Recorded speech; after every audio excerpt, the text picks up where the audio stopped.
व्यर्थ में फंसाया। लेकिन ये नाटक मैं फिर बताना चाहता हूँ, ये हमें भारत सरकार के सांस्कृतिक मंत्रालय के सहयोग से इसका आयोजन हो रहा है।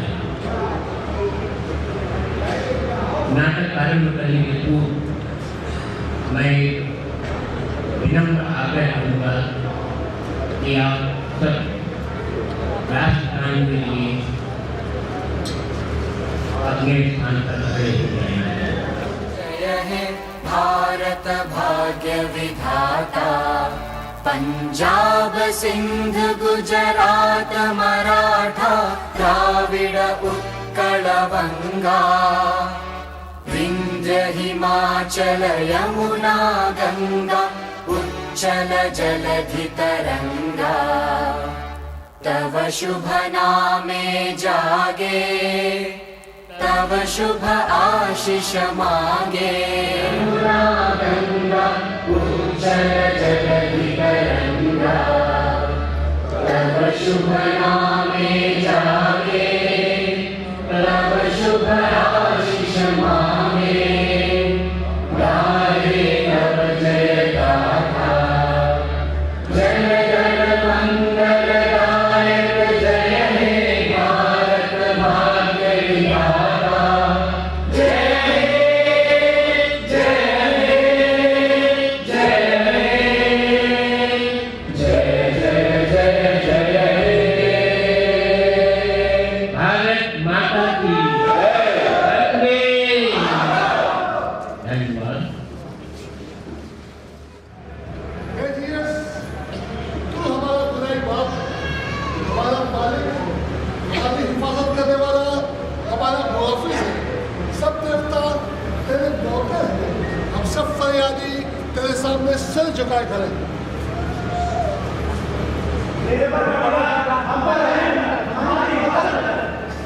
आसमान पे चमकता सूरज, वो चांद तारे, ये पहाड़, ये नदियाँ, ये ठाठे माता समंदर, ये लैला के हरे भरे खेत, वो सूखे रेगिस्तान, आसमान में उड़ती ये चिड़ियाएं, सब तेरे ही बनाए हुए रिश्ते हैं। हम सब तेरे मैं बैक्टीरिया का राजा मनिंदा, आज तेरे दरबार में तुझे गवाह बना के कसम लेता हूँ कि हिंदुस्तान में तेरी, सिर्फ तेरी हुकूमत होगी। वहाँ के सब देवी देवता तुझसे शिकस्त खाकर अपना नाम निशान खो बैठेंगे।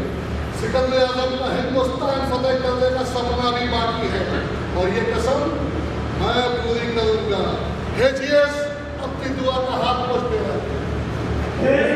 हम सब तेरे हमारे पोते सिकंदर आजम के साथ हिंदुस्तान फतेह करने को गए थे, लेकिन हिंदुस्तान की सरजमीन पर सिकंदर आजम के जख्मी हो जाने की वजह से उन्हें वापस लौटना पड़ा और हिंदुस्तान फतेह करने का सपना दिल ले लिए और जन्नत चले गए।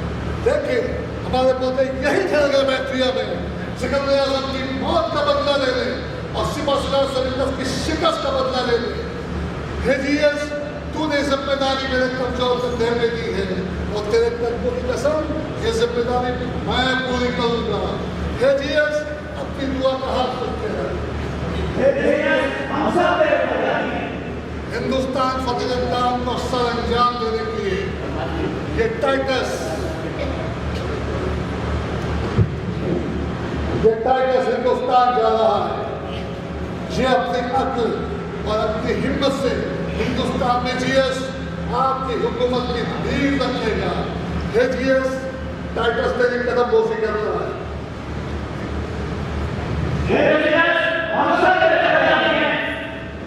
जैसे नींबू दूध को फाड़ के अलग कर देता है, वैसे टाइटस हिंदुस्तानियों को वैदिकों को तकसीम कर देगा। ये वैदिकों को आपस में लड़ाकर हिंदुस्तान की ताकत को कमजोर कर देगा। तब तेरा ये गुलाम इंडिया हिंदुस्तान पर आक्रमण करके सिकंदर आजम की मौत का और सिपह सलार का शिकस्त का बदला लेगा। हे जीएस, अपनी दुआ का हाथ खोल दिया।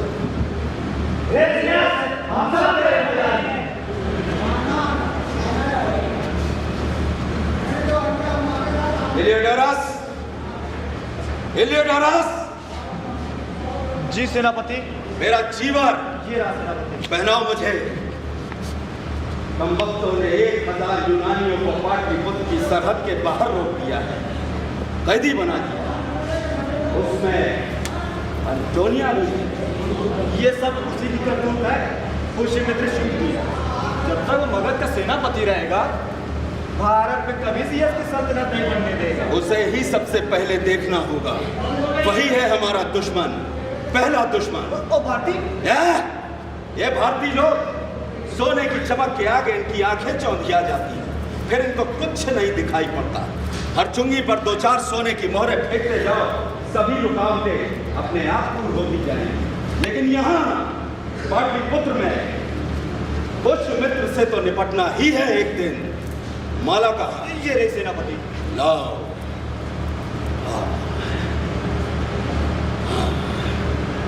अंते लो, बन गया मैं भक्ति संग रक्षित, बुद्धं शरणं गच्छामि। धम्मं शरणं गच्छामि।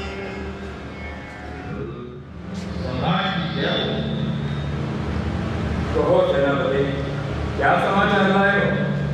समाचार बहुत चिंताजनक है सरकार। यवन राजा में विगत भारत पर आक्रमण की तैयारी कर रहा था सरकार। ये बात तो तुम पहले भी बता चुके हो। जी सम्राट, कि टुरिया जो सूचनाएं मिली है उससे समाचार की पुष्टि हुई। यवन सेना में यवन पाशविक और तुरस्क थे, किंतु यह समाचार मिला है कि उसे एक लड़ाकू पत्थरों की भी टुकड़ी तैयार करेंगे। वे भारत की सीमा में घुसकर लूटमार कर रहे हैं। यवन अधिकारियों से आपत्ति करने पर भी कुछ नहीं हुआ। उल्टा उन्होंने झूठा आक्षेप लगा दिया कि हम भारतीयों की सीमा में घुसकर लूटमार करते हैं। आज मैं फिर आपको चलता हूं। बोलते रहो सेनापति, बोलते रहो, हम सुन रहे हैं। तो मैं निवेदन कर रहा था कि सेनापति, हमने इस संसार में जन्म लिया है, इसलिए सांसारिक नियमों का पालन करते हुए भी हमारा ध्यान तथागत के चरणों में रहता है।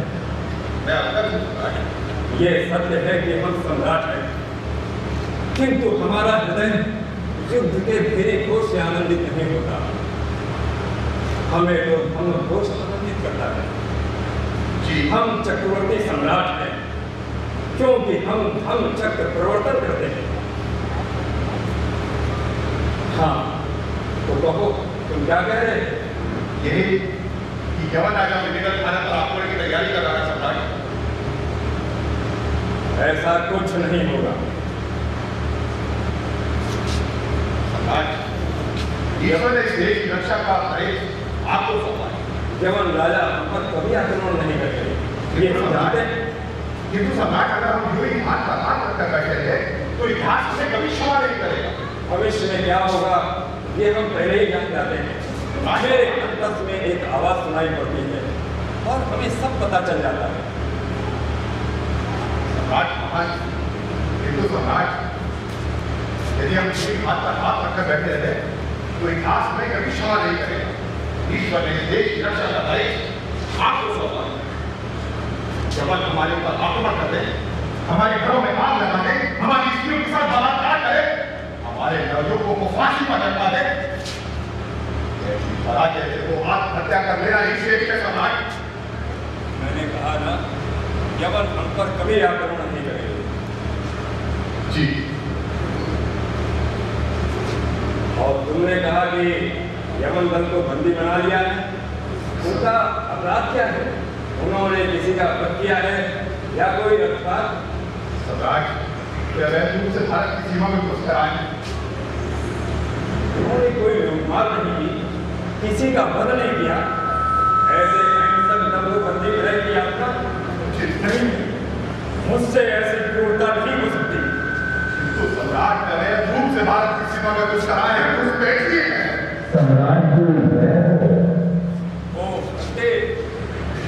आइए खड़ महामात्र, आप बड़े उचित समय पर आए।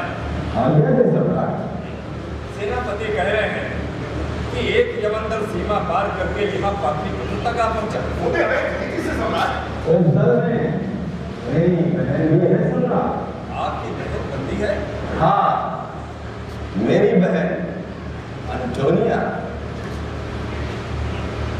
आपकी बहन अंटोनिया बंदी है? ये तो घोर अनर्थ है। सेनापति, उन्हें तत्काल बंदी गृह से मुक्त कर दिया गया है। ठीक है, सम्राट की आज्ञा का पालन होगा। अंते की बहन अंटोनिया को बंदी घर से मुक्त कर दिया जाएगा। और शेष यमन सम्राट, वे तो आपकी शरण में आए। शरणागत की रक्षा करना तो महाभाग का कर्तव्य है। राज, अगर इसी तरह से यमन घुसपैठी भारत की सीमा में अतिक्रमण करते रहे तो? सीमा कहाँ है? सीमा कहीं नहीं है। सीमा ये मनुष्य के हृदय की सीमा है, उसके संकुचित हृदय की सीमा। सेनापति, धर्म की कोई सीमा नहीं होती। भगवान का, हे भिक्षुओं, मानवता के कल्याण और हित के लिए चारों दिशाओं में फैल जाओ। उनके लिए कोई सीमा नहीं थी। उन्होंने तो देश की सीमाओं को पार करने के लिए कहा था सम्राट। तो सम्राट यवनों के भारत में अनेक बस्तियां हैं। उन बस्तियों में यवनों के मंदिर है। हर सप्ताह यवन उन मंदिरों में मिलने जाते हैं। वे उन मंदिरों में प्रेम, दया, करुणा और अहिंसा का संदेश देने जाते हैं। नहीं, वे भारत में यवन राज्य स्थापित करने का सपना लेकर जाते हैं। यह झूठ है। सही सकते हैं, और यही तो टूटता है सम्राट। सम्राट, सेनापति झूठा आक्षेप लगा रहे हैं। ये भारतीय हैं, वैदिक हैं, इसलिए हम यवनों और बौद्धों से घृणा करते हैं। खबरदार, जो एक शब्द भी आगे बोले तो मेरे लिए यवन, वैदिक, बौद्ध, श्रमण सब एक है। और इस सब से ऊपर है मेरा ये देश, मेरा साम्राज्य। इसकी रक्षा करना मेरा कर्तव्य। मेरे कर्तव्य में जो भी बाधा बनेगा या मिथ्यारोप लगाएगा, मैं उसे नष्ट कर दूंगा। मैं किसी को दुष्ट करने के लिए असत्य को सत्य नहीं कह सकता। सेनापति, हम तुमसे सहमत हैं। धर्म महामात्र ने अनजाने ही आपको आरोपित कर दिया। आप उसको भूल जाएं और यमन दल को बंदी गृह से मुक्त कर दें। ठीक है सम्राट, सम्राट की आज्ञा का पालन होगा। किंतु पहले धर्मामात्र को क्षमा मांगनी होगी। मेरा हृदय करुणा से लबालब भरा है।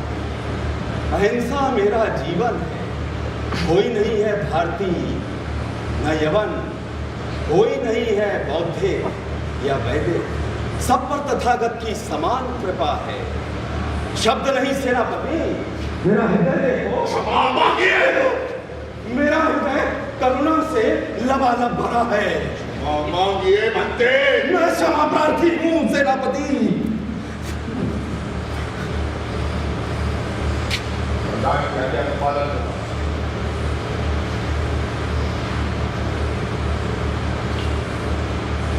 यमन बंदी कैसे मुक्त कर दिया जाएगा? यानी कि आज्ञा का पालन होगा।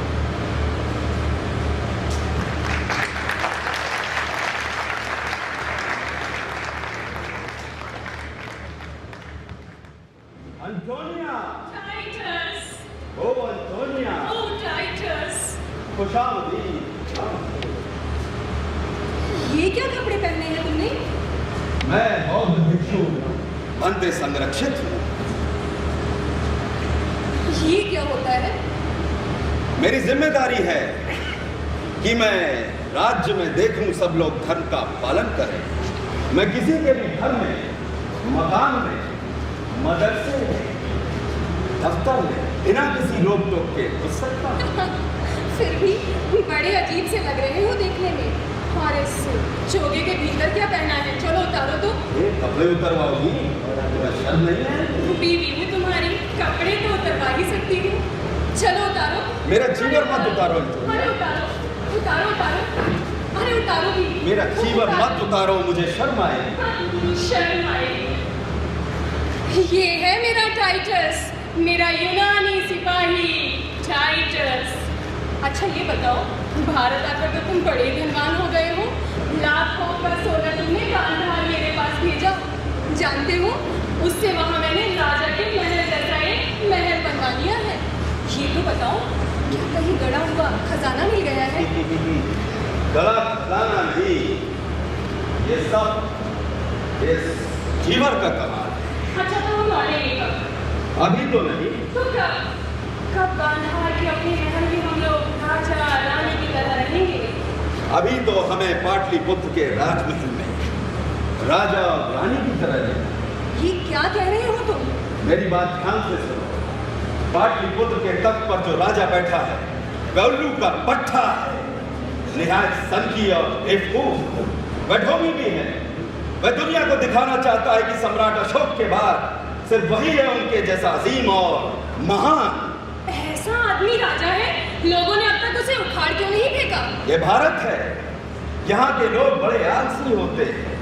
ये सब कुछ बर्दाश्त करेंगे, ये हर तरीके का जोर जबरदस्ती सब बर्दाश्त करेंगे, लेकिन उफ तक नहीं करेंगे।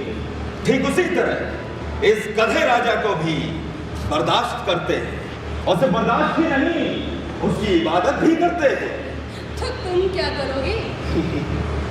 मैं नहीं, तो फिर तुम करो। मैं? हाँ, राजा की सबसे बड़ी कमजोरी है खूबसूरती, और कोई भी खूबसूरत औरत उसे बड़ी आसानी से अपने हुस्न के जाल में फंसा सकती है, और तुमसे ज्यादा खूबसूरत भला मैंने दूसरी नहीं देखी। तुम मुझे इतना खूबसूरत मानते हो? बेशक, उन सब औरतों से ज्यादा जिनके आगे पीछे घूमते रहना तुम्हारी आदत है। उन सभी औरतों से ज्यादा खूबसूरत, खूबसूरती की यूनानी देवी एफ्रोडाइट से भी ज्यादा खूबसूरत। तब समझो तुम्हारा काम हो गया।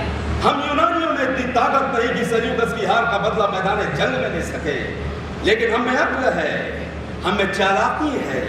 हमने यहाँ वैदिकों और बौद्धों के बीच फूट के बीज बो दिए। धीरे धीरे उनमें अलगाव बढ़ेगा, वे एक दूसरे पर शक करेंगे, एक दूसरे के खिलाफ लामबंद होंगे और एक दूसरे के दुश्मन बन जाएंगे। तो क्या ये मुमकिन है? बेशक, क्यों नहीं। मैं देख रहा हूं वह नजारा जहां वैदिकों के झुंड निकल पड़ेंगे बौद्धों की तलाश में, और जहां कहीं भी बौद्ध को देखेंगे झपट पड़ेंगे उस पर शिकारी कुत्तों की तरह। और बौद्ध भी तो नहीं बैठेंगे, वे भी अपने गेरुए कपड़ों के भीतर छुरा छपा करने के लिए, और जहां कहीं भी किसी वैदिक को देखेंगे कर देंगे छुरा उसके सीने से पार। सड़क पर वैद्य और बौद्धों का मिला जुला खून बहेगा। बौद्ध और वैदिक एक दूसरे का मकान जलाएंगे, चारों तरफ होगी मौत की काले। मैं लाऊंगा इस मुल्क में मौत की काले, मौत का सन्नाटा। और फिर आएंगी जीएसप्री, यूनानी सम्राट मिनेंडर की सेनाएं, और पाटलिपुत्र पर होगा हमारा कब्जा। तो सब ठीक है, पाटलिपुत्र के कत्ल जब होगा तब होगा। मेरे ऊपर तुम्हारा कब्जा कब होगा? अभी होगा, इसी वक्त होगा, यही होगा। अंटोनिया, अंटोनिया।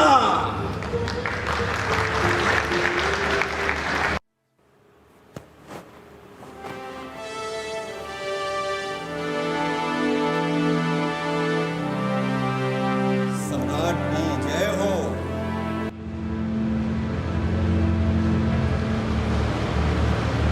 आइए यूनानी राजा मिनेंडर का सम्राट की सेवा में ये पता है।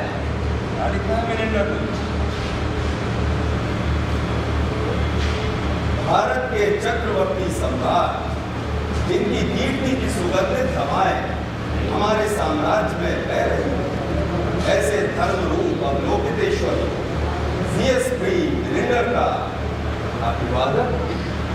हमने अभिवादन स्वीकार किया, आगे बढ़ो। जी हाँ सर, आपने प्राणी मात्र के उद्धार के लिए जन्म लिया। अपने कर्म भोगते मनुष्यों, पशुओं और पक्षियों तक को आप अपनी करुणामयी ममता से निर्माण की ओर आगे बढ़ा रहे हैं। आपने हमारे राज्य में अनेक चिकित्सालय खोले, दरिद्रों को धन बांटा, भूखों को भोजन किया। यूनानी आपकी जय जयकार कर रहे हैं। हम यूनानी आपकी मूर्ति की स्थापना यहाँ अपनी राजधानी में कराना चाहते हैं। यदि आपकी अनुमति हो तो शीघ्र ही यूनानी शिल्पकार का एक दल आपकी मूर्ति का निर्माण करने पाटलिपुत्र पहुंच जाएगा। सब यूनानी आपके मित्र हैं। आपका मित्र CSP मिलिंडर। यमन राजा मिलिंडर अपने देश में हमारी मूर्ति लगाना चाहता है। यह उसका सौभाग्य है सम्राट। हमारी स्वीकृति भेज दीजिए, किंतु हमारी एक शर्त है, हमारी मूर्ति के ऊपर एक छतरी अवश्य होनी चाहिए। हम नहीं चाहते कि हमारे सिर के समझ गया। एक पत्रवादी के चिकित्सक राधा गुप्ता भी है। चिकित्सक का राधा गुप्त ने 2000 स्वर्ण मुद्राएं अति शीघ्र वहां चिकित्सालय चलाए रखने के लिए मंगाई। हमारे चिकित्सालय तो वहां बहुत अच्छे चल रहे हैं और हमारे सेनापति कहते हैं अपना स्वर्ण यौनों पर, जबकि हमारे भारत में ही गरीबों और रोगियों की कोई कमी नहीं है। धर्म के कार्य में अपना पराया देखना तो अधर्म है सम्राट। सूरज जब उगता है तो वह यह नहीं देखता कि उसकी किरणें कहां तक पहुंची, वह तो समस्त संसार को रोशन करता है। उसी प्रकार महाभारत की करुणा तो समस्त मानवता के लिए। एंटोनिया, यही नाम तो है आपकी बहन का? हाँ महाभारत। आपने तो कहा था वो आज मुझसे मिलने आ रही है। वह आई है, बाहर बैठी है महाभारत की आज्ञा की प्रतीक्षा में। अरे तो बुलाइए ना उसे। अवश्य महाभारत। एंटोनिया, एंटोनिया आओ।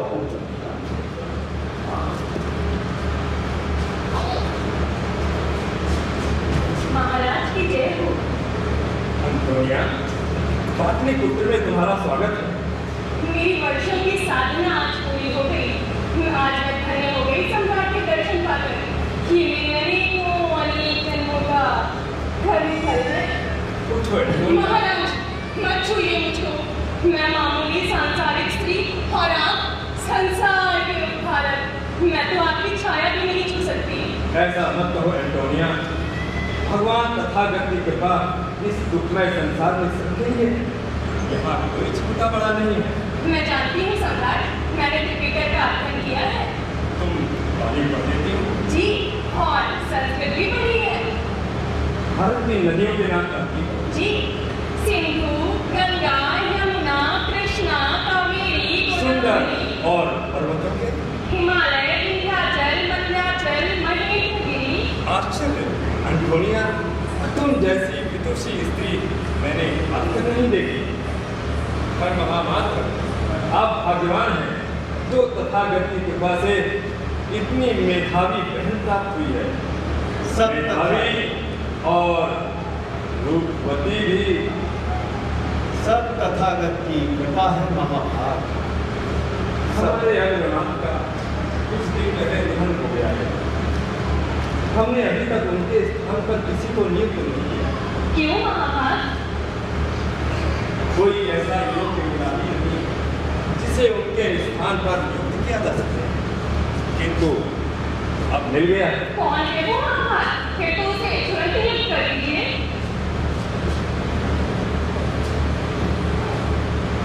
एंटोनिया। नहीं नहीं महाभारत, मैं इस योग्य नहीं। क्षमा करें धर्ममूर्ति, मैं इस योग्य नहीं। हमने बहुत सोच विचार कर तुम्हें अग्रनाथ बनाने का निर्णय लिया है। ये आपका बड़प्पन है सम्राट, किंतु मैं इस योग्य नहीं। एंटोनिया, महाभारत की इच्छा ही उनका आदेश है। हम उनकी इच्छा की अवज्ञा नहीं कर सकते। मुझ में साहस नहीं, आदेश की अवज्ञा का। मैं तो महाभारत के चरणों की धूल भी नहीं। केवल विनती कर सकती हूँ महाभारत, क्षमा करें, मुझे इस कार्य से मुक्त करें। मैं इस योग्य नहीं हूँ। ठीक है एंटोनिया, हमने तुम्हें इस आदेश से मुक्त किया। तुमने इतना बड़ा पद ठुकरा दिया, इतिहास तुम्हें संत एंटोनिया के नाम से जानेगा। जाओ, हमने तुम्हें मुक्त किया।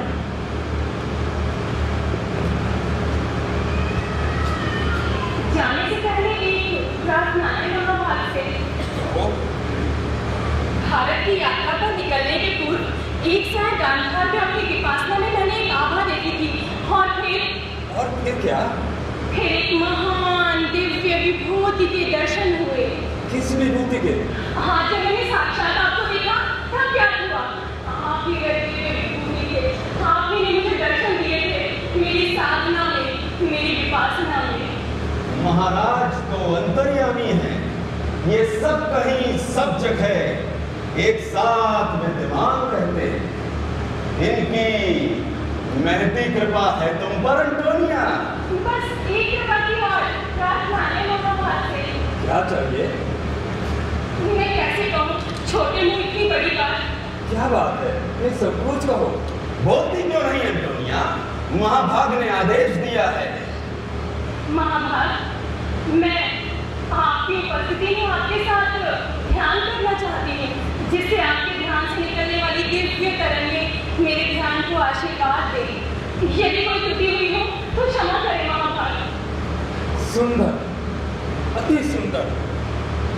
अंटोनिया, हमने तुम्हारी प्रार्थना स्वीकार की।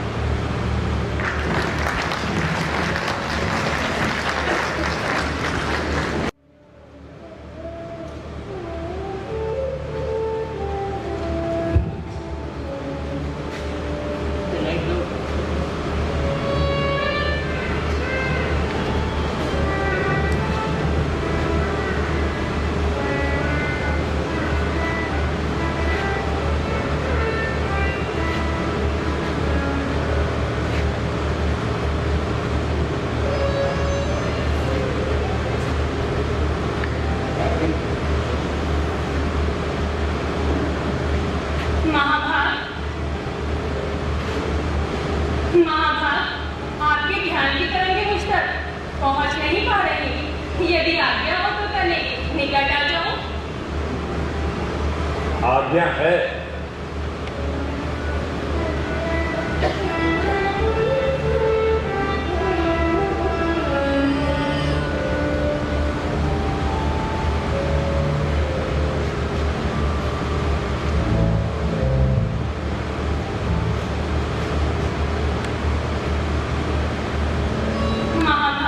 अब क्या है? अभी आपसे बहुत दूर हूँ, अभी आपके ध्यान की तरह मुझ तक पहुँच नहीं पा रही। तो और निकट आ जाओ।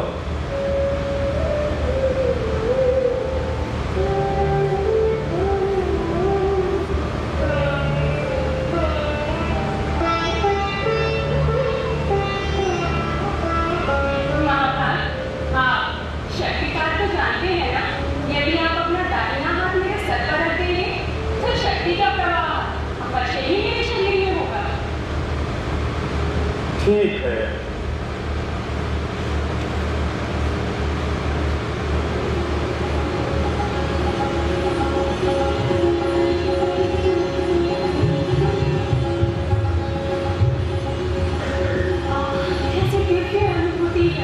ऐसा लगता है आपके हाथों से बिजली की चिंगारियों का फव्वारा निकल रहा है। बिजली की चिंगारियां धीरे धीरे चलती उतरती जा रही हैं। महाभागी जल सहनीय है। मैं चल जाऊंगी महाभाग, मैं चल जाऊंगी। इस अग्नि ने मुझे भी जला दिया है अंटोनिया। तुम यहाँ हमारे निकट बैठ जाओ। यहाँ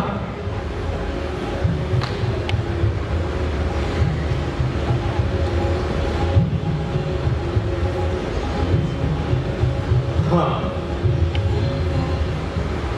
अब ठीक है। अब हमारे ध्यान की तरंगें तुम तक अवश्य पहुंचेंगी।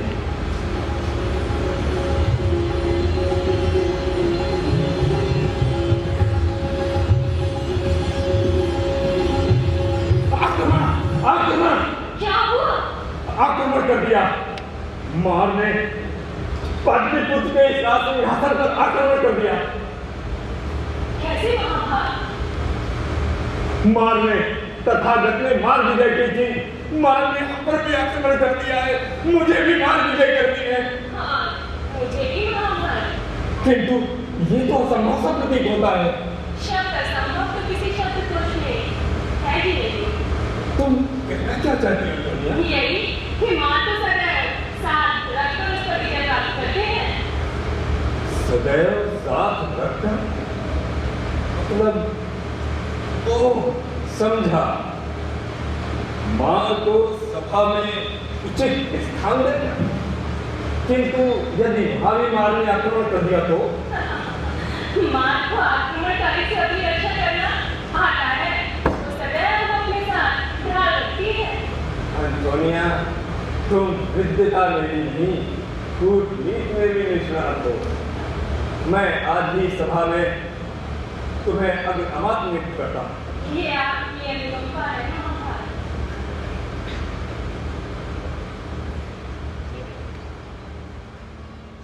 आज की अग्रमात एंटोनिया का स्वागत है। तुम्ही ने तो कहा था कि उस उल्लू के पट्टे को अपने जाल में फंसा लो, सो मैंने फंसा लिया। बस कहीं उसके चक्कर में अपना दिल न दे बैठना। क्या बकते हो टाइटस? मगध साम्राज्य की अग्रमात के दिल में महारानी बनने का विचार भी आया तो जियस की कसम एंटोनिया, ये खंजर तुम्हारे सीने के पार होगा। बस जल गए अभी से। तुम्हें तो कहा था कि वहां जाओ, हमसे अपने जाल में फंसा लो। तुम कहो तो नहीं जाती वहां। मैंने अपने लिए नहीं कहा था, मैंने तुम्हें वहां यूनान के लिए भेजा है, मैंने तुम्हें वहां जियस के लिए भेजा है। हमें सिकंदर का अधूरा सपना पूरा करना है, सेल्यूकस की हार का बदला लेना है। एंटोनिया, तुम नहीं जानती वहां जाकर तुम यूनान की कितनी बड़ी खिदमत कर रहे हो। मेरे प्यारे टाइटस, मेरे तो मजे ही मजे हैं।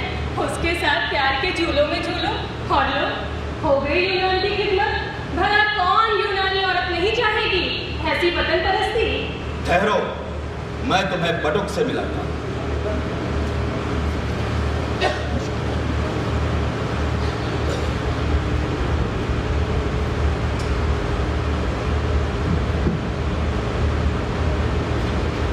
यह बटुक है, नेपाल का रहने वाला, अनाथ है, फौज में था, सिर में चोट लगी तो फौज से बाहर निकाल दिया। अब असहाय है बेचारा, इसके पास आमदनी का कोई दूसरा जरिया नहीं था। कब लगी चोट? कितने पहले? ये बहरा है, ओह, सुन नहीं सकता और गूंगा भी है। सिर पर चोट लगने की वजह से गूंगा और बहरा हो गया। इसे मैंने तुम्हारी हिफाजत के लिए चुना। अब ये हमेशा तुम्हारे साथ रहेगा और हमारी बात भी नहीं सुन सकेगा। टाइटस, तुम्हारा दिमाग शैतान की आग, मान गई तुमको। ये पढ़ लेता है, अच्छा, इससे अगर कुछ कहना हो तो लिख कर देना, सब समझ जाए। शस्त्र चलाने में भी मेरे को। अच्छा, आओ दिखाते हैं तुम्हें।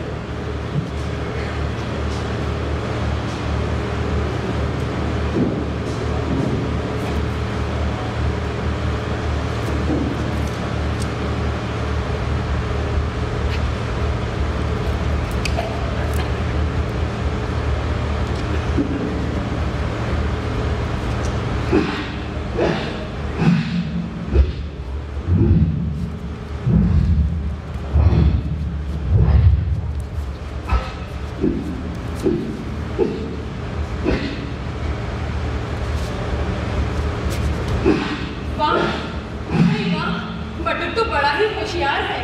वाह, बहुत अच्छे, बड़ा ही होशियार है बटुक। कहा था ना।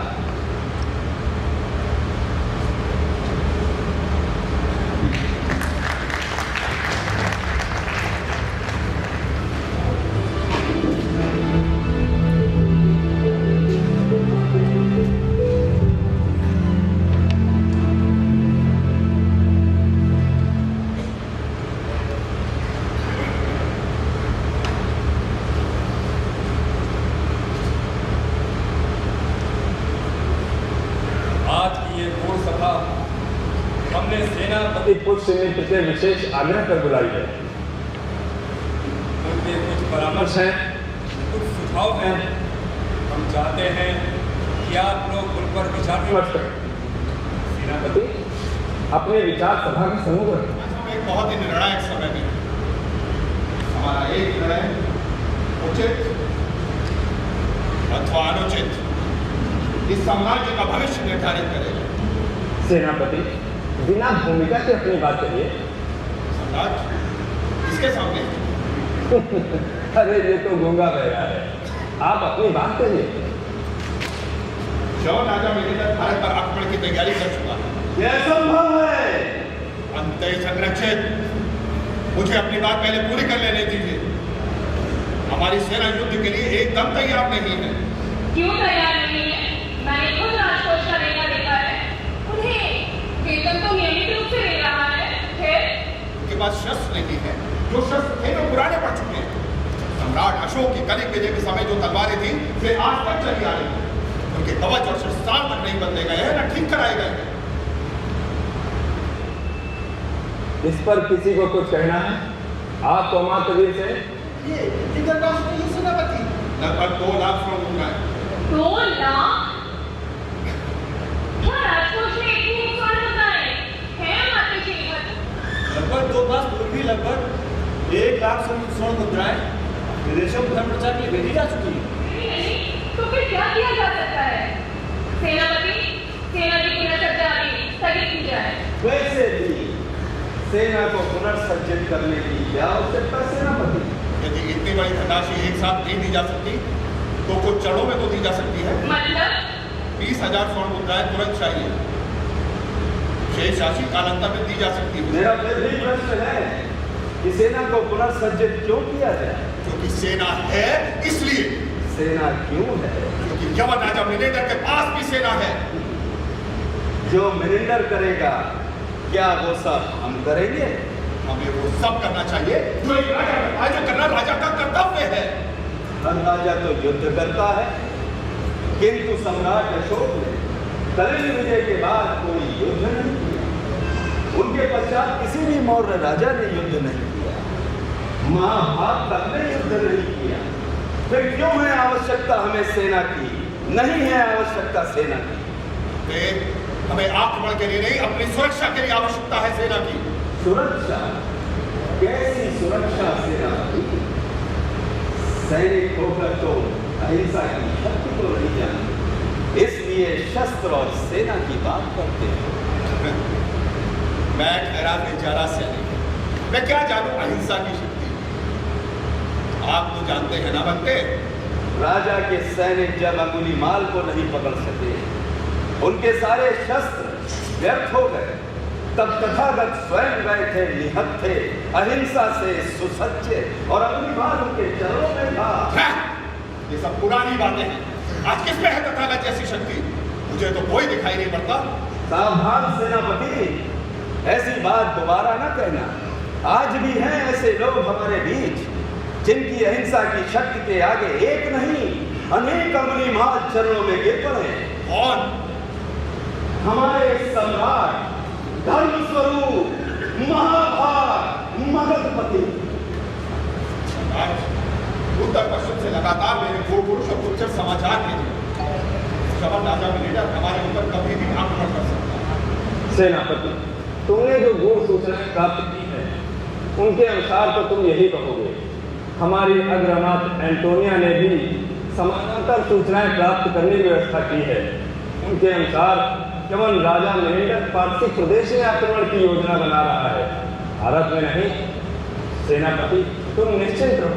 कृतज्ञ हैं। भारत ने वहां लाखों स्वर्ण मुद्राएं दरिद्रों के कल्याण के लिए, अनेक धर्मशालाएं, चिकित्सालय आदि बनवाने के लिए। और फिर मिलिंडर हमारा मित्र है, हमारा शुभचिंतक है। महाराज, आपको याद होगा गांधीवाड़ के चिकित्सक का पत्र। चिकित्सक की 20,000 स्वर्ण मुद्राओं की मांग है। यदि आपका आदेश हो तो ये राशि से भेज दी जाए। नहीं, विदेशी प्रजा का पेट अपनी प्रजा का पेट काट करके बिल्कुल नहीं भरा जाना चाहिए। पहले सेना की पुनर्सज्जा और बाद में परोपकार, ये मेरा निश्चित मत है।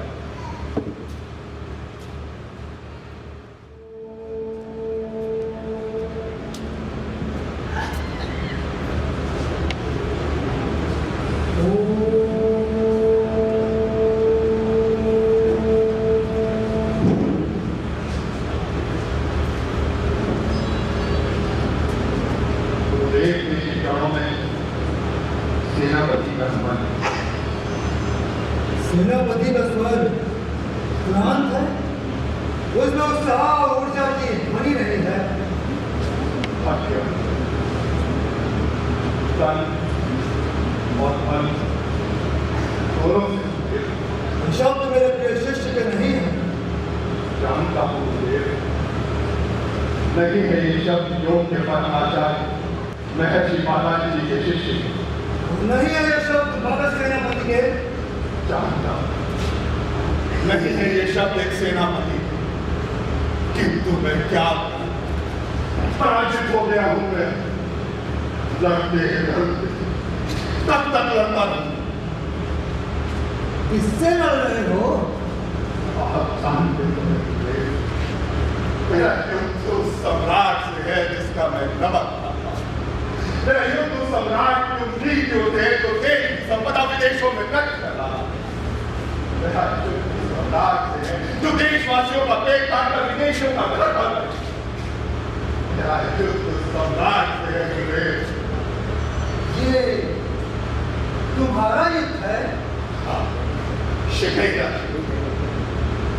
सब राजपुरुष सम्राट चारुपाठ के साथ कोई एक शब्द नहीं बोलता। एक बचा की नीतियों का विरोध करने के लिए अकेला बढ़ जाता हूं गुरुदेव। तुम्हारा ये युद्ध, क्या तुम आप में समर्पण करना चाहते हो? और मैं क्या नहीं कर सकता। मैं कोई अन्य विकल्प नहीं। तुम्हें आप क्या जमात में क्यों आता होते? योगाचार्य पतंजलि से युद्ध में पलायन की आज्ञा मांग रहे हो? मगर सेनापति, आज मैंने अपने सगे संबंधी का मगध में सुरक्षित रही। जंगलों में मगध में का खतरा, जंगलों की भीड़ उज्जैन में उनको घर से बाहर नहीं करे। सब के सब जिंदा जल लगे। 11 लोग थे उसमें गुरुदेव, बालक और वृद्ध तक। विरोधियों को दंड नहीं दिया गया? कौन देगा? कैसे दंड देगा? विज्ञान न्याय व्यवस्था के मुंह पर समाज ने उनको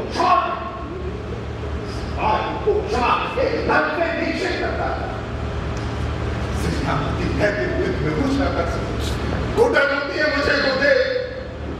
और सेनापति कुछ नहीं कर सका? कैसे कुछ कर सकता था सेनापति? तो राजा कैसे बता रहे? राजा क्या अधीन है? राजा क्या ठीक है? जो अग्रवाद दो या शाही धर्म संरक्षित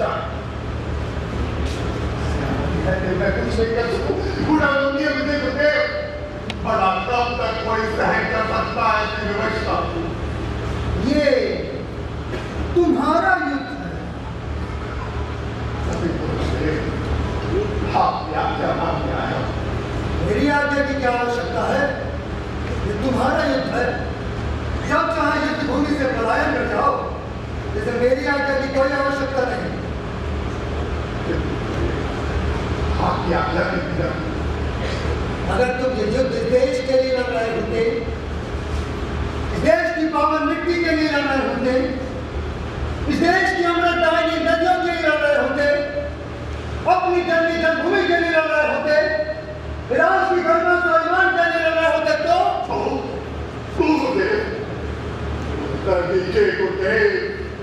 शोकाचार्य महर्षि पतंजलि का ये शिष्य पुष्यमित्र शुंग राजा से उत्तर चाहता है। गुरुदेव उत्तर दीजिए। मोहग्रस्त अर्जुन ने गांडीव फेंक दिया। जानते हो उसने क्या कहा था? मेरे लिए तो यही श्रेष्ठ है कि धृतराष्ट्र के पुत्र मुझ निहत्थे को मार डाले। कृष्ण ने कहा, हे अर्जुन, नपुंसक न बनो, हृदय की दुर्बलता त्याग कर उठ खड़े हो। नहीं गुरुदेव, प्लीज नहीं हूं मैं। ये मेरा अपना युद्ध नहीं है। मेरा ये युद्ध इस धरती के लिए जिसे हम माता रक्षा और स्वाभिमान के लिए मैं ये युद्ध अवश्य करूं। आप शिष्य अभी से बनाई नहीं क्या करते क्या डांडे उठाओ अर्जुन, डांडे उठाओ अर्जुन, शस्त्र उठाओ।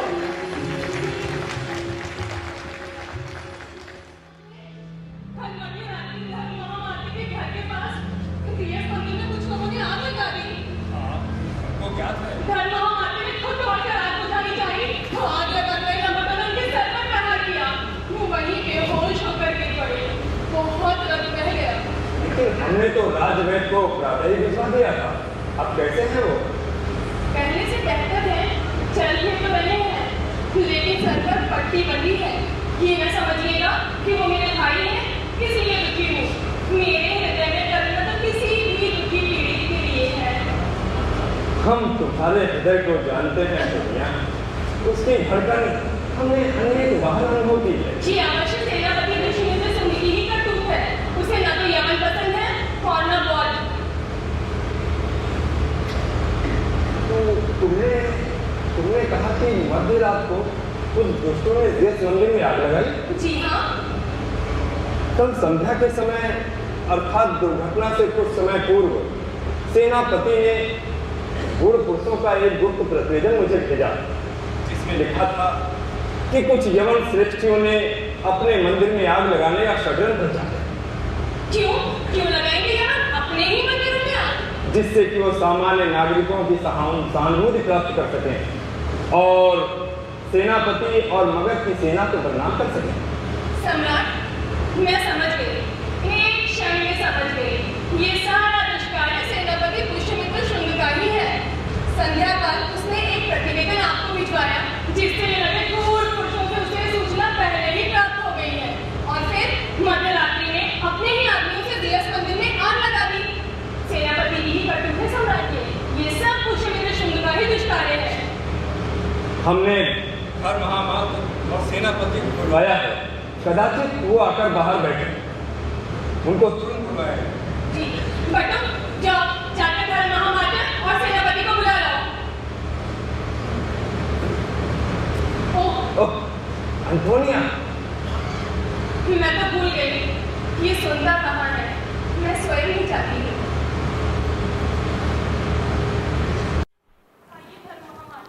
आइए सेनापति, आप भी आइए। ओह भंते, तो चोट लगी। किंतु भंते, समझ में नहीं आता कि जियस मंदिर में कोई क्यों आग लगाएगा। यस तो मतलब यमन के लोग तो बहुत ही शांत नागरिक हैं। तथागत के 4 आर्य सत्यों में पहला है, यह जीवन बड़ा दुखमय है सम्राट। यह अबोध भटके लोगों का काम है, उन्हें क्षमा कर देना चाहिए। क्षमा कर दें? पहले ये तो पता लगे कि अपराधी कौन है जिसे कि क्षमा किया जा सके। जो कोई भी हो, मैंने क्षमा कर दिया। किंतु मैंने किसी को क्षमा नहीं किया। अपराधी को दंड मिलना ही चाहिए। दंड भी हिंसा है सेनापति। हम अहिंसक बौद्ध भिक्षु तो क्षमा और अहिंसा ही जानते हैं। सम्राट, मेरे गौड़ पुरुषों ने पहले ही सूचना दे दी थी कि यवन आज मध्यरात्रि में स्वयं अपने मंदिर में आग लगाने वाले हैं। सेनापति, यह भी तो संभव है ये आग तुमने स्वयं लगाई हो, किंतु अपना अपराध यवनों पर डालने के लिए तुमने वो गुप्त प्रतिवेदन मुझको पहले भिजवा दिया। बिल्कुल संभव है सम्राट, और इसका अन्वेषण होना ही चाहिए। मैं प्रस्तुत हूं। भंते, आपका क्या कहना है? मैंने तो सबको क्षमा कर दिया सम्राट। मेरा मन तथागत के चरणों में है, मुझे वहीं रहने दें। सम्राट, यदि मेरे लोगों ने यवन मंदिर में आग लगाई होगी तो भंते के सिर पर चोट अवश्य होगी, और अगर यवनों ने स्वयं अपने मंदिर में आग लगाई होगी तो भंते के सिर पर कोई चोट नहीं होगी। इसका निर्णय कैसे हो सकता है? भंते के सिर की पट्टी खोलकर। भंते, आप सहमत हैं? मैं सहमत नहीं हूँ। अमात्य, आप? भला आपको क्या आपत्ति हो सकती है? ये सम्राट का अपमान है। सम्राट इसकी आज्ञा नहीं दे सकते। आप बहुत बुद्धिमान हैं अग्रामात्य। भंते किंतु धर्म मुझे तो महामाते सम्राट हैं। के आदेश की प्रतीक्षा है। भंते धर्म महामाते हैं, वो संपूर्ण राज्य में धर्म की गति के नियंत्रक हैं। यदि पट्टी खोलने का आदेश सम्राट धर्म महामाते को देते हैं तो इसका अर्थ है कि वो उन पर अविश्वास करते हैं, और यदि ऐसा है तो ऐसे अविश्वासी व्यक्ति को सम्राट ने धर्म महामाते नियुक्त ही क्यों किया? ये सम्राट के विवेक पर प्रश्न चिन्ह लगाता है। प्रजाजनों तक ये बात पहुंची तो उनमें सम्राट के प्रति श्रद्धा और निष्ठा कम होगी। सम्राट इसकी आज्ञा नहीं दे सकते। ठीक है अग्रमागत्य, मान गए हम आपकी बुद्धि को, किंतु मुझे तो सम्राट के आदेश की प्रतीक्षा है। सेनापति और धर्म महामात्र में कौन सत्य है और कौन असत्य, इसका निर्णय करने वाला मैं कौन हूं? सत्य तो सूर्य के समान पूरे जगत को चकाचौंध कर देता है। सूर्य के निकलते ही अंधकार गिरी कंदराओं में छिप जाता है। एक दिन सत्य अवश्य चमकेगा सूर्य सा। तब तक हम सब प्रतीक्षा करें।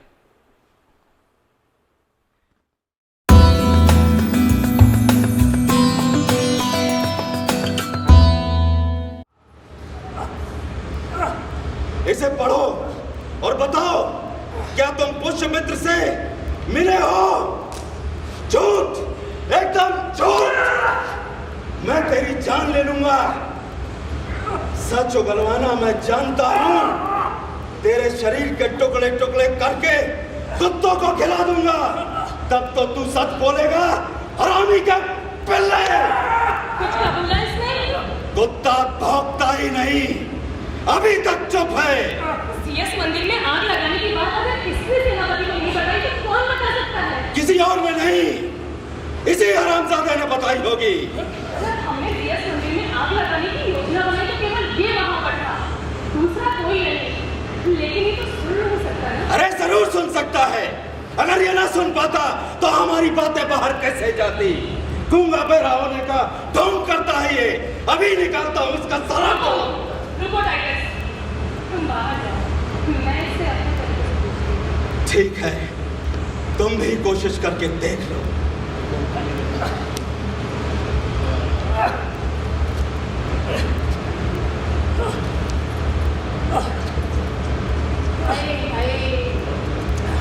जालिम ने तो तुम्हारी पीठ ही छील दी। देखो बटुक, ये टाइटस बहुत ही खतरनाक आदमी है, लेकिन मैं तुम्हें इससे बचा सकती हूँ। सच, मैं बचाऊंगी तुम्हें इससे। मैं ये मानने को तैयार नहीं कि तुम गूंगे और बहरे हो।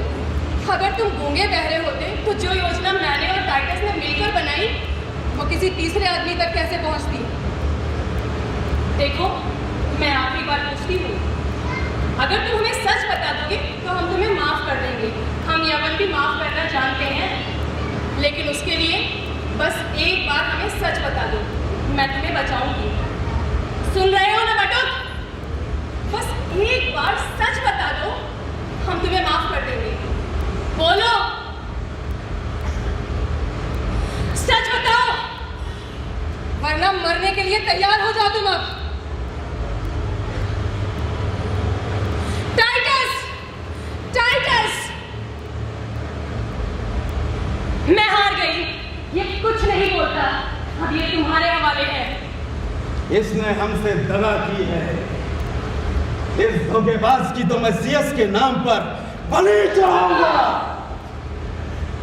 इसकी बलि सीएस को मेरी तरफ से।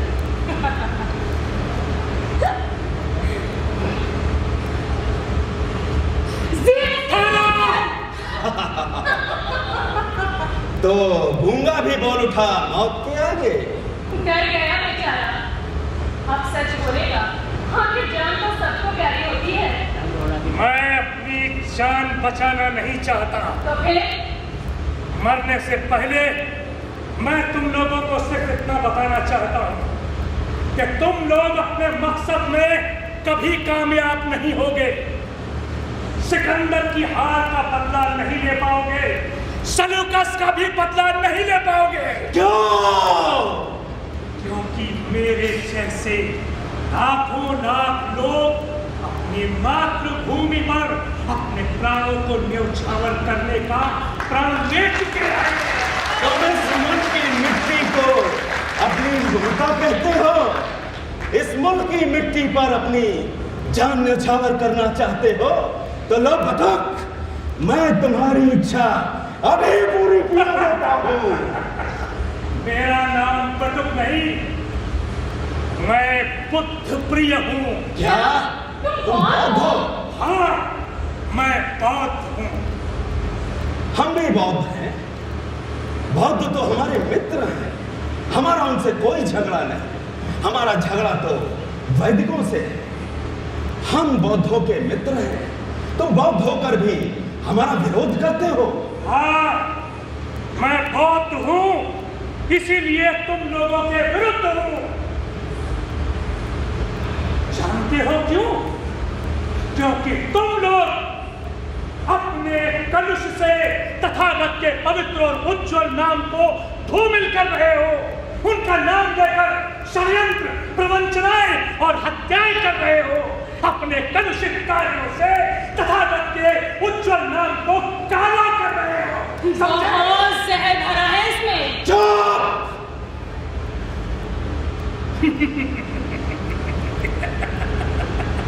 हम चाहे बौद्ध हो या वैदिक, हम सब पहले भारतीय हैं।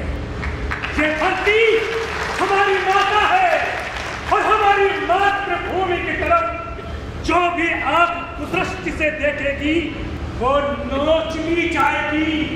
इसकी तरफ बढ़ते हुए आक्रमणों के हाथ काट दिए जाएंगे और दुर्भावना से बढ़ते कदम तोड़ दिए जाएंगे।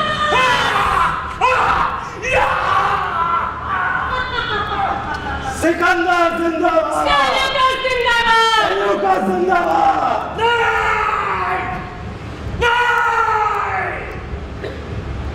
मातृभूमि जिंदाबाद! जिंदाबाद! मां भारती जिंदाबाद! सेल्यूकस जिंदाबाद!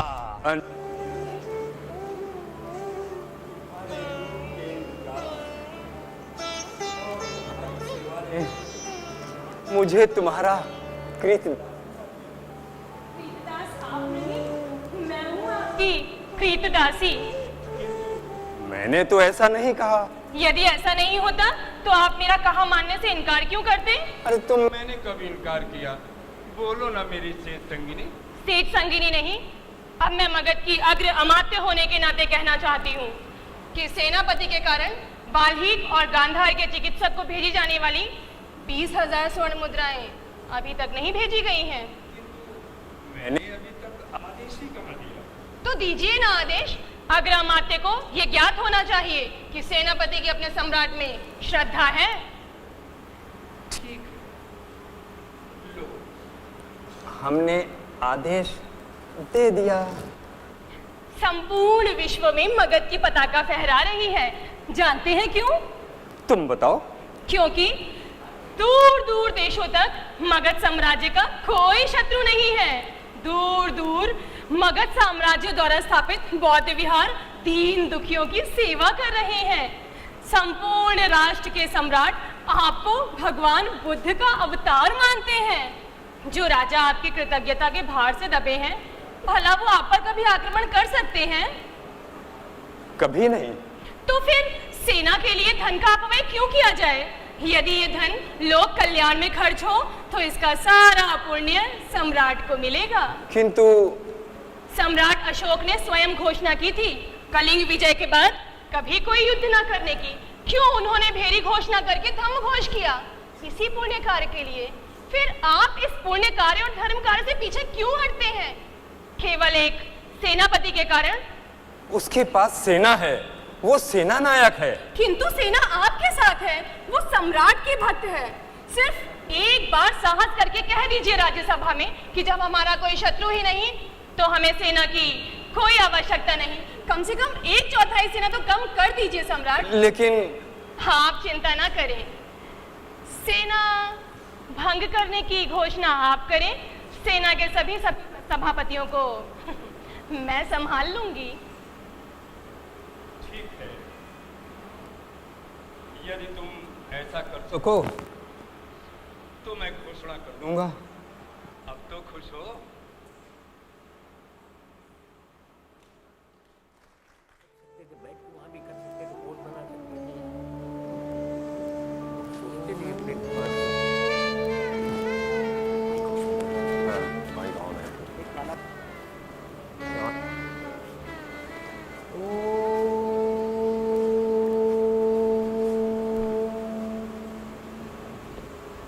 गुरुदेव के श्री चरणों में सेनापति का नमन। विजय भव। कैसे आए? आपके दर्शनों की बलवती इच्छा खींच लाई गुरुदेव। अकारण गुरु के दर्शन के लिए, इसके लिए सेनापति के पास समय है? सेनापति के पास अब समय ही समय। वह आचार्य के श्री चरणों में बैठकर योग की साधना पूरी करेगा। ध्यान की अगली सीढ़ी चढ़कर समाधि में लीन होगा गुरुदेव। मैं क्या सुन रहा हूं कि पुष्यमित्र राष्ट्र देश से विमुख होकर समाधि का आकांक्षी है। मोक्ष तो सबका अभीष्ट है गुरुदेव, मेरा भी। नहीं, मोक्ष तुम्हारा अभीष्ट नहीं। तुम व्यक्ति नहीं, समष्टि हो। तुम्हारे ऊपर कोटि कोटि भारतीय जन के मोक्ष का दायित्व है। किंतु मैं क्या कर सकता हूं? विवश हूं मैं। मुझे मेरे गुप्तचरों से सूचना मिली है कि टाइटस और एंटोनिया मिलकर 1/4 मौर्य सेना भंग करने का षड्यंत्र रच रहे हैं। इस षड्यंत्र में उन्होंने शेष अमात्यों और प्रजामुखों को भी सम्मिलित कर लिया है गुरुदेव। ये कैसे संभव है? वे क्रय कर लिए गए हैं। उनके घरों पर स्वर्ण मुद्राओं की थैलियां पहुंचा दी गई हैं। और सम्राट? सम्राट वृत्रथ पर तो एंटोनिया का जादू सर चढ़कर बोलता। वे अपने आप को अर्थ यवन मानते। उनका कहना है कि उनमें महाराज चंद्रगुप्त और सेल्यूकस की पुत्री का रक्त है। यवन उनके रक्त संबंधी है। वे ये मानने को तैयार ही नहीं कि यवन हम पर कभी आक्रमण भी कर सकते हैं। सेनापति का क्या निर्णय है? मनोबलहीन मौर्य सेना अपने शस्त्रों के अस्त्र शस्त्रों के पुराने अस्त्र शस्त्रों के साथ यवनों का आक्रमण नहीं रोक पाएगी गुरुदेव। हजारों सैनिक युद्ध भूमि में वीर गति को प्राप्त हो। शेष सैनिक अपने प्राणों की रक्षा के लिए युद्ध भूमि से पलायन करेंगे। सेनापति की क्या भूमिका है इसमें? देख रहा मानने को तैयार सेनापति का क्या निर्णय है? कोई नहीं बचता।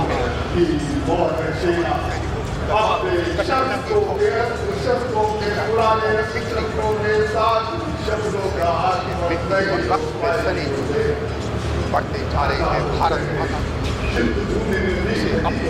दास्ता की पेटों में अपने प्राणों की रक्षा के लिए इससे पलायन करें। क्रूर सेनापति की क्या भूमिका है इसमें? वाला चीत्कार सुनने वाला कोई नहीं है गुरुदेव।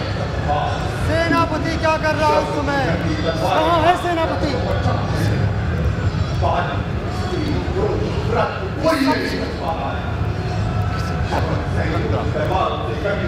निर्विकल्प समाधि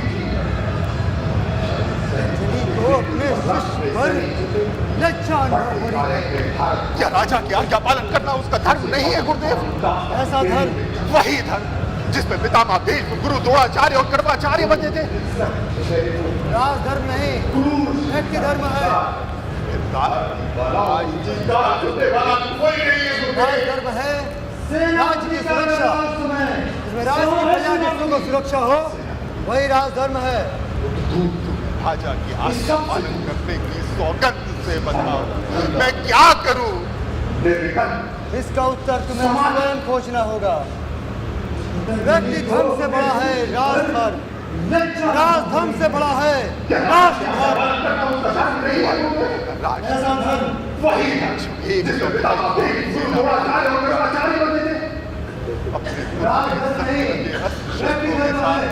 मौर्य सेना यवनों का आक्रमण नहीं रोक पाएगी गुरुदेव। कैसे होगी इस देश की सुरक्षा, इस राष्ट्र की सुरक्षा, कैसे पालन होगा राष्ट्र धर्म। मैं क्या करूं? इसका उत्तर तुमको स्वयं खोजना होगा। व्यक्ति हमसे बड़ा है राजफल, राज हमसे बड़ा है कर्म करने का कौशल ही। पालन होगा राष्ट्र। एक चौथाई मौर्य सेना भंग की जा चुकी है। अपने पुराने संग लगे अस्त्र शस्त्रों के साथ मौर्य सेना यवनों का आक्रमण नहीं रोक पाएगी। गुरुदेव, कैसे होगी इस देश की सुरक्षा, इस राष्ट्र की सुरक्षा, कैसे पालन होगा राष्ट्र धर्म? इसका उत्तर मैं नहीं दूंगा। इसका उत्तर तुमको स्वयं खोजना होगा। हमने सभी प्रजा योगा कर्मसु वैसा ही करेंगे जैसा हम चाहें। पटा लिया? कैसे पटाया? अरे जैसे पटाया जाता है। योग है। ये भारतीय वैदिक लोग बड़े लोग ही होते हैं, बस स्वर्ण मुद्रा है। सेनापति को तो नहीं खरीद पाए, वो तो नहीं बिका। सिर्फ वही हाथ सीधे नहीं तो टेढ़े आएगा। तुम बस देखती जाओ। आइए आइए आइए सम्मानित प्रजा, आइए। आप मेरे भाई, मैं सम्राट को लेकर आती हूँ। आइए सम्मानित प्रजा, आइए आसन ग्रहण करें। अमात्य नहीं आए, उनको तो पहले ही आ जाना चाहिए था। हम भी आ गए धर्म महामात्र, हम भी आ गए। जैसे सम्राट बनते के भक्त हैं, उसी तरह हम भी बनते के भक्त हैं। जो आप चाहेंगे वही हम सबका परामर्श होगा। क्यों ठीक कहा न बनते? नहीं अमात्य, आपने ठीक नहीं कहा। क्यों बनते? हम सभी धर्म से बंधे हैं और हमारा परामर्श भी धर्म के आधार पर। निर्णय सम्राट का हो। आप अपना आसन ग्रहण करें। ठीक है। सेनापति आ गए। आइए सेनापति पुष्पमित्र सौ आसन ग्रहण करें। विराजिए।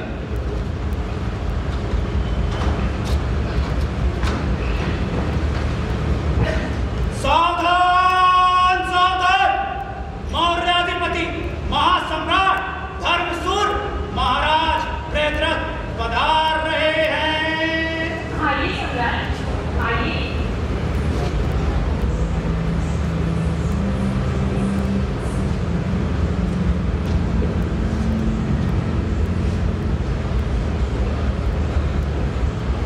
विराजिए। आप सभी का स्वागत है।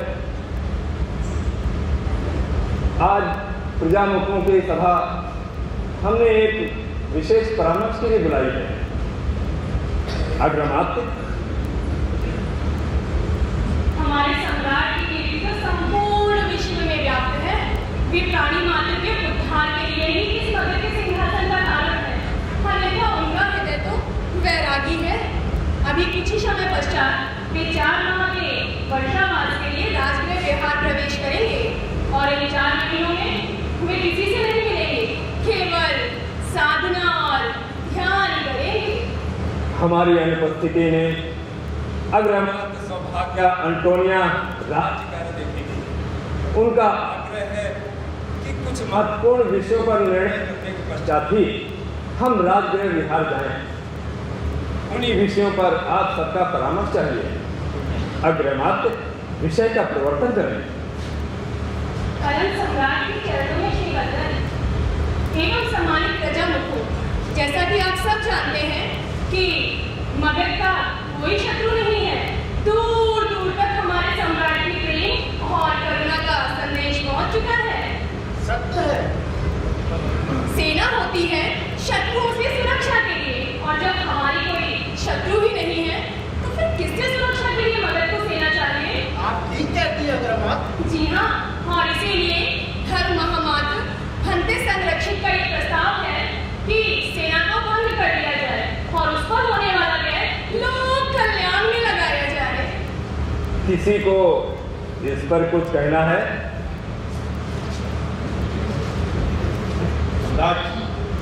मैं कुछ निवेदन करना चाहता हूं। कहो सेनापति।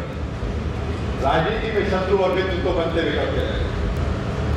जो आज शत्रु हैं वे कल हमारे मित्र हो सकते हैं, और जो आज हमारे मित्र हैं वे कल हमारे शत्रु बन सकते हैं।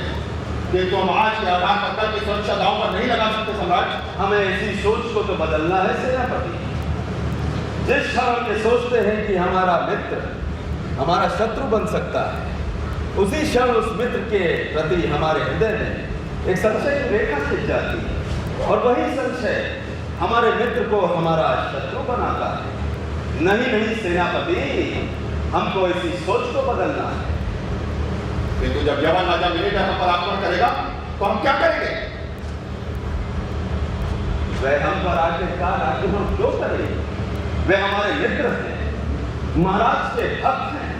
वे महाराज की मूर्ति गांधार और वाल्मीकि नगरों में लगाना चाहते हैं। तुमने सही कहा बंते। हम मित्र की आंखों से संसार देखेंगे तो हमें चारों ओर मित्र ही मित्र मिलेंगे, और शत्रु खोजेंगे तो शत्रु मिलेंगे। हम स्वयं ही अपने मित्र और शत्रु पैदा करते हैं।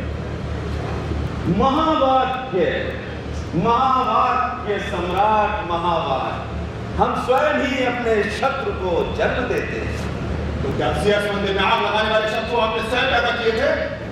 सेनापति, हम यहाँ दिवस मंदिर की नहीं, दर्शन की बात कर रहे हैं।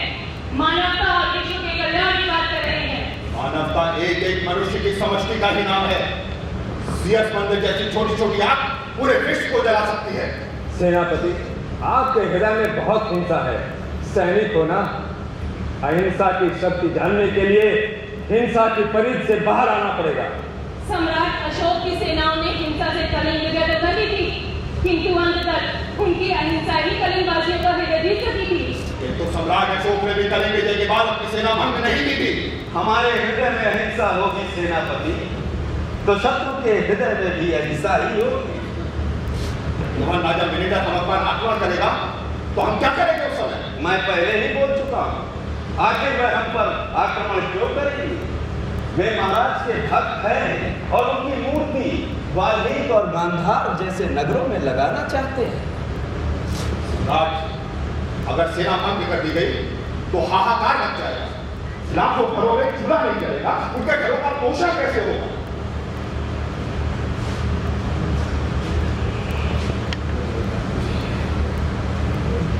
ठीक है सम्मानित प्रजामुखों, आपने अग्रमात्य और धर्महामात्य के प्रस्ताव सुने, उन पर सेनापति की आपत्ति भी सुनी।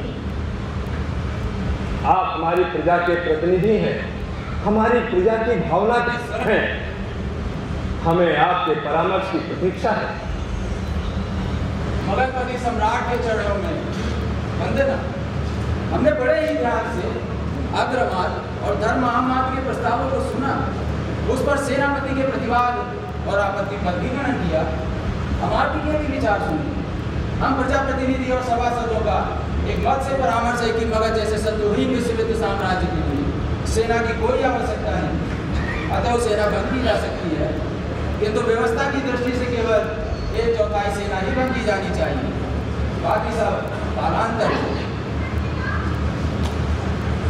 सम्राट, हम लोगों का यही परामर्श है कि शेष सेना के शस्त्रों के नवीनीकरण की कोई भी आवश्यकता नहीं। मेरा भी यही मत है सम्राट। महिमा में सम्राट, नगरों की सफाई करने, विशेष रूप से कुंभ जैसे बड़े मेलों में सड़कों और शौचालयों की सफाई के भी कार्य करने चाहिए। सम्राट, मैं प्रजाओं के प्रस्ताव से सहमत हूं और अपनी सभी आपत्तियां वापस लेता हूं। अब प्रजा यदि सम्राट का निर्णय ही मेरे लिए आदेश हो। तथागत ने कहा था, ये जीवन दुखमय है और मनुष्य इस दुखमय जीवन को अपने मन की हिंसा से और दुखमय बना रहा है। हमें दुख से छुटकारा पाना है तो अहिंसा की शरण में आना होगा। अहिंसा परम धर्म है, अहिंसा अपराजय है, अहिंसा की शक्ति अभेद्य है, अहिंसा का कोई शत्रु नहीं होता, अहिंसा कभी असफल नहीं होती, अहिंसा वीरों का भूषण है, अहिंसा की शक्ति के सम्मुख शक्तिशाली सेनाएं भी टिक नहीं सकती। ये महावाक्य है, त्वं शरणं गच्छामि। महावाक्य सम्राट, आप धन्य हैं, आप धन्य हैं महावाक्य। हम प्रजामुखों के परामर्श से सहमत हैं। 1/4 सेना भंग कर दी जाए और शेष सेना सामाजिक कार्य करेगी। अगली पूर्णमासी को हम 4 माह के वर्षावास के लिए राजगृह संघाराम जा रहे हैं। हमारी अनुपस्थिति में उस अवधि में अग्रमात अंटोनिया स्वयं राज्य कार्य देखेंगी। सम्राट, एक निवेदन और करना चाहूंगा। अगले पूर्णमासी को भंग होने वाली 1/4 सेना अंतिपाद सम्राट के श्री चरणों के दर्शन करना चाहिए। वह सम्राट के श्री चरणों में अपने शस्त्र समर्पित कर अहिंसा के मार्ग पर अपना प्रथम पग बढ़ाने से पूर्व सम्राट का आशीर्वाद चाहिए। सेनापति का निवेदन उचित है सम्राट। हम भी सहमत हैं सम्राट। ठीक है, सेनापति का निवेदन स्वीकार कर सभा समाप्त की जाती है।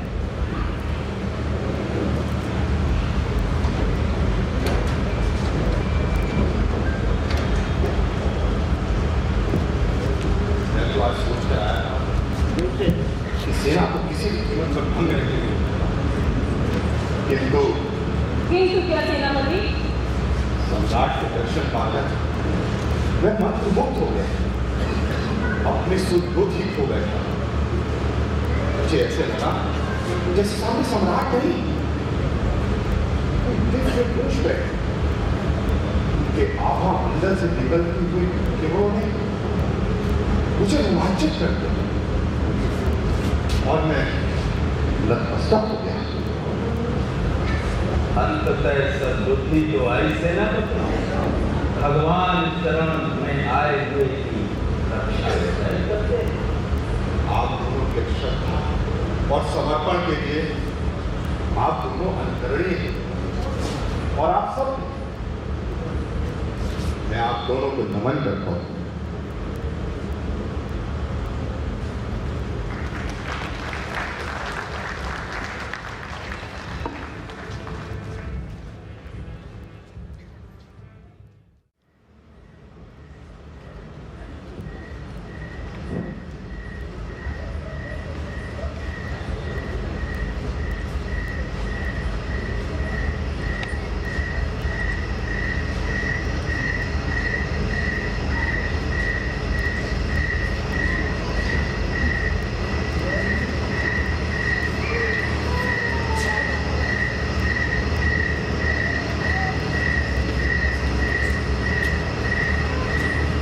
अरे तुम लोग क्या समाचार है?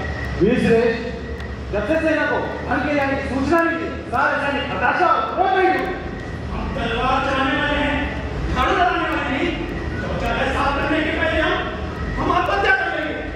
आत्महत्या? आत्महत्या करेंगे धर्म और अगर हम नहीं, हम मारना जानते हैं। हमने तो केवल यही सीखा है, तलवार के दौर से सर काटना। ये सब उनके उन्होंने विचार है। वो धीरे धीरे छतों से रास्ता कब्जा करना चाहते हैं। कब्जा कर चुके हैं। महाराज की संघाराम जाने के बाद अंटोनिया राज्य करेगी हम पर। महासम्राट साधु है, धर्म वीरू है, वो नहीं समझ पाते इन गोली चपड़ी वालों को। सब समझते हैं किंतु लाचार है, वो आसक्त है। विषकन्या है, विषकन्या का विष पी लेंगे और उसका रक्त भी। अनगर क्रोध से कुछ नहीं होगा। हमें यह सोचना है कि हमें करना क्या है। सैनिक क्या चाहते हैं? सैनिक विद्रोह करना चाहते हैं। वो राजमहल में भागना चाहते हैं। राजमहल में? जी सेनापति, केवल राजमहल में। किंतु मुझे मेरे गुप्तचरों से सूचना मिली है कि कुछ सैनिक मेरे शिविर में भी आग लगा देना चाहते हैं। उत्तर दो, तुम्हारा सेनापति को पूछ रहा है तुमसे, तुमको अवैधान देता है, केवल सत्य जानना चाहता है। सेनापति श्रेष्ठ, सब नहीं, केवल कुछ सैनिक ही ऐसा विचार कर रहे हैं। उन सैनिकों के दल का नेतृत्व तो तुम ही कर रहे थे ना, मैंने कह तो। सेनापति श्रेष्ठ, क्षमा कर दीजिए, वो आवेश कर रहा था, मुझे क्षमा कर दीजिए सेनापति। कसम मेरे शिष्य, मेरे दुर्गत योद्धा हो, मेरी पूजा है, और आज मैं तुम्ही लोगों का विश्वास को बैठा। स्वामी क्षमा कर दीजिए हमें। जवान राजा विजय भारत का आक्रमण की तैयारी कर चुका है। पिछले 150 सालों से जवान घुसपैठ किए भारत के अंदर में घुसपैठ किए। वे अपने छल बल और बुद्धि से मौर्य सम्राट को अपने काबू में ले।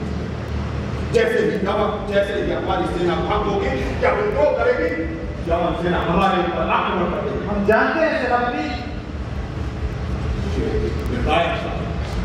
आज इतिहास लिखा जाएगा, और इतिहास लिखने का दायित्व सेनापति और उसके 5 वीर अदम्य सैनिकों पर है। स्वाधीनता का इतिहास हम 5 को लिखना होगा। और सेनापति को नहीं, क्षमा करें, हम लोगों को सूचना मिली कि हमारे सेनापति ने धर्म महामात और अग्रमात के आगे घुटने टेक दिए और आत्मसमर्पण करके सौदा कर दिया है। सौदा कर दिया? सौदा कर दिया सेनापति ने? सौदा कर दिया सेनापति ने अपने देश का, अपने साम्राज्य का, अपने राष्ट्र का, कोटि-कोटि भाई प्रियजनों की स्वाधीनता का।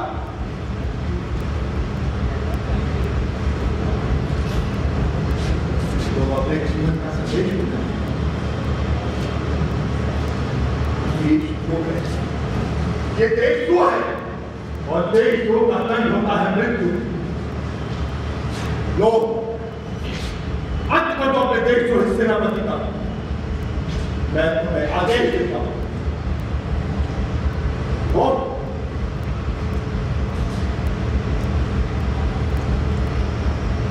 उतार दो ये तलवार अपने सेनापति के सीने में। नहीं, मुझसे नहीं होगा। क्यों नहीं होगा? देशद्रोही को दंड नहीं होगा। आप देशद्रोही नहीं है सेनापति। कल से भावुक हो रहे हो तुम। ठीक है, तलवार अपने साथी को दे दो।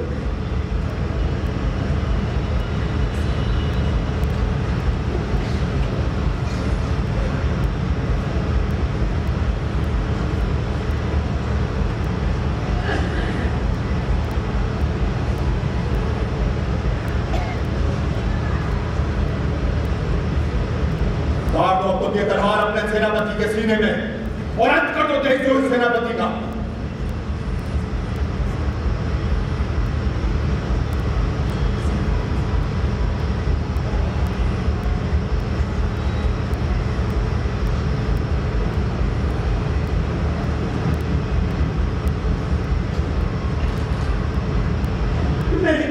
नहीं सेनापति, नहीं, मुझसे नहीं होगा सेनापति।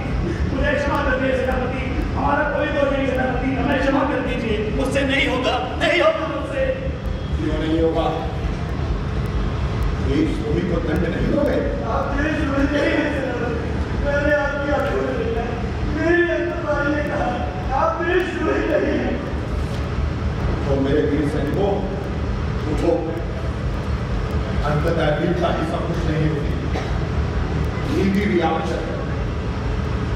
आओ हम सब इस तलवार का हाथ रखकर कसम लें, देश के शत्रुओं का विनाश ही अब हमारे जीवित रहने का उद्देश्य है। देश के शत्रुओं का विनाश ही अब हमारे जीवित रहने का उद्देश्य है।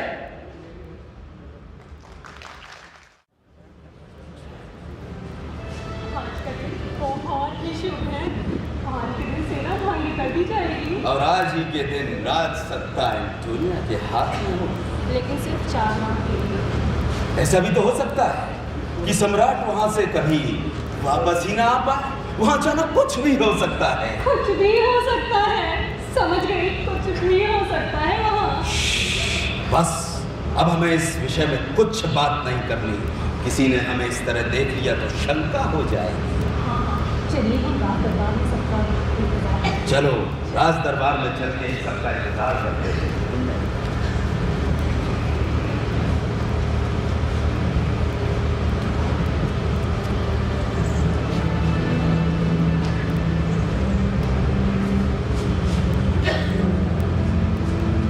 आइए सेनापति, आइए, आपका स्वागत है।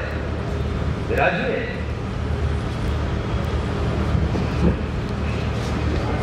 घबरा मत, सम्राट को शीघ्र लेकर आए। सारे सैनिक अपने शस्त्र समर्पण के लिए उतावले हो रहे हैं। हमें तो संदेह था कि सैनिक विद्रोह कर देंगे। कैसे विद्रोह कर सकते हैं? सब सैनिक जानते हैं कि सम्राट उनके पिता तुल्य हैं। जिस तरह से कोई पिता अपने बच्चों का नाश नहीं करता, नुकसान नहीं करता, इसी तरह से ये प्रजापति सम्राट भी कभी अपने सैनिकों का नहीं चाहेंगे। सत्य कह रहे हैं सेनापति, सैनिक भी कितने प्रसन्न दिखाई दे रहे हैं। आप अपना स्थान ग्रहण करें, मैं अभी अन्य प्रजामुखों के साथ सम्राट को लेकर आती हूँ।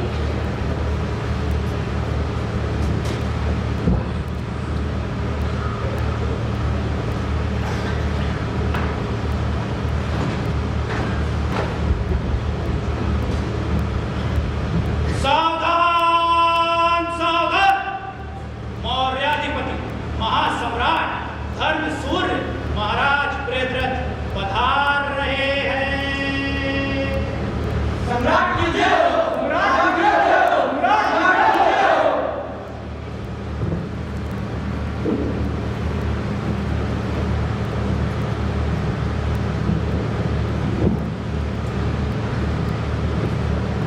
विराट,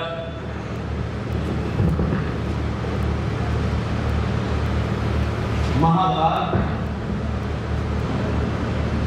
शस्त्र समर्पण से पहले मैं आपसे कुछ विनती करना चाहता हूं, लेकिन उससे पहले अगर सेनापति कुछ कहना चाहे तो कैसे? सम्राट, सारे सैनिक शस्त्र समर्पण के लिए उतावले हो।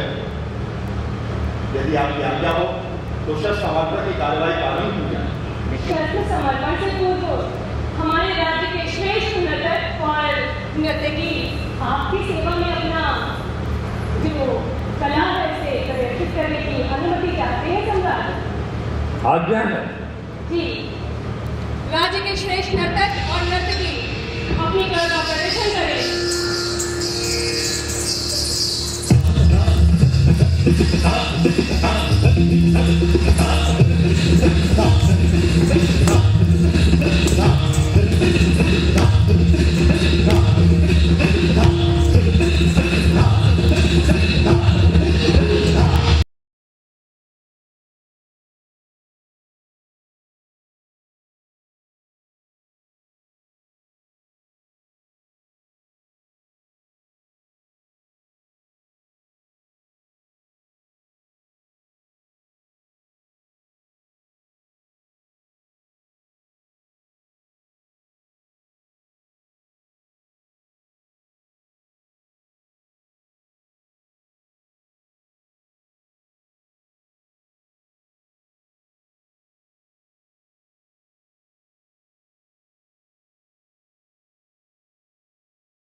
अति सुंदर। अग्रमान, इन्हें राजकोट से सम्मानित किया जाए। क्यों आ गया सम्राट?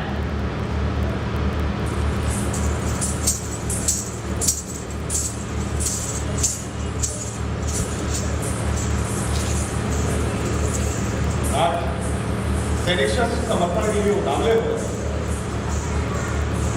यदि आपकी आज्ञा हो तो उनको शस्त्र समर्पण की कार्रवाई प्रारंभ कराई जा सके। आज्ञा। शांत हो जाइए सैनिकों, शांत हो जाइए। आज कितना शुभ दिन कि आज के दिन हमारे सम्राट 4 मास के लिए संघाराम जा रहे हैं और आज ही हमारी सेनाएं सम्राट के चरणों में शस्त्र समर्पित हैं।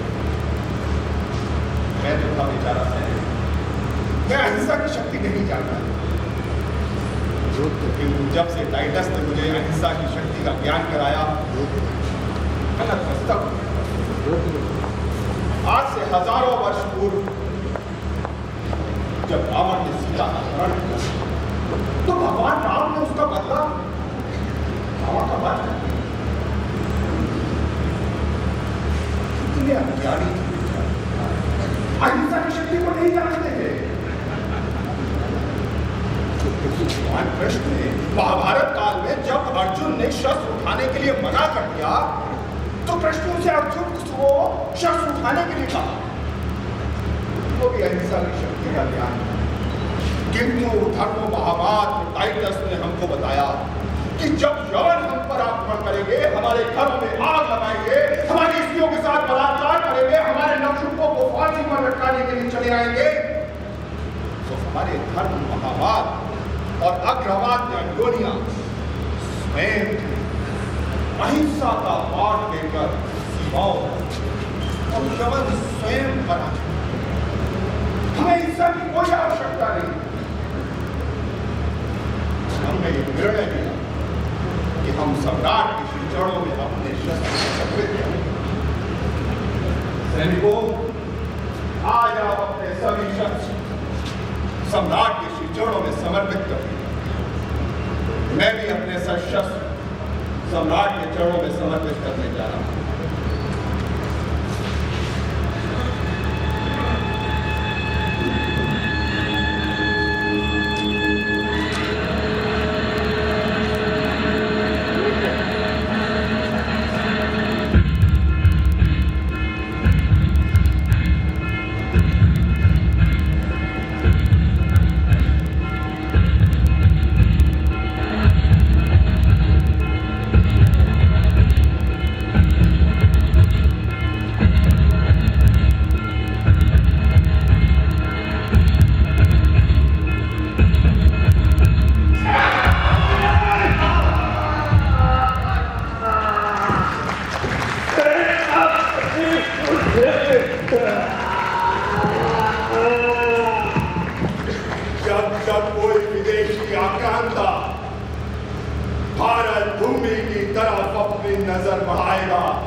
जिलाध्यक्ष अनीता जी यहाँ आई हुई हैं। मैं उनसे आग्रह करता हूँ कि वो कृपया मंच पर आ जाएं। ये बहुत ही हर्ष का विषय है कि आप हमारे बीच में आई हैं और ये पहली बार मंच पर आ रहे हैं। आप इन्हें सम्मानित करें। ये दीजिए ना।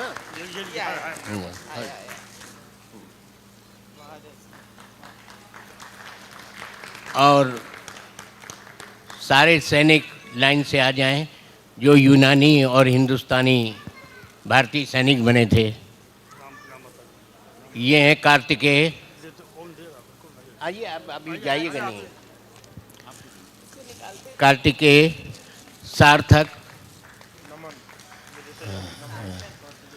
रोचक, विशाल और नमन, और कौन है?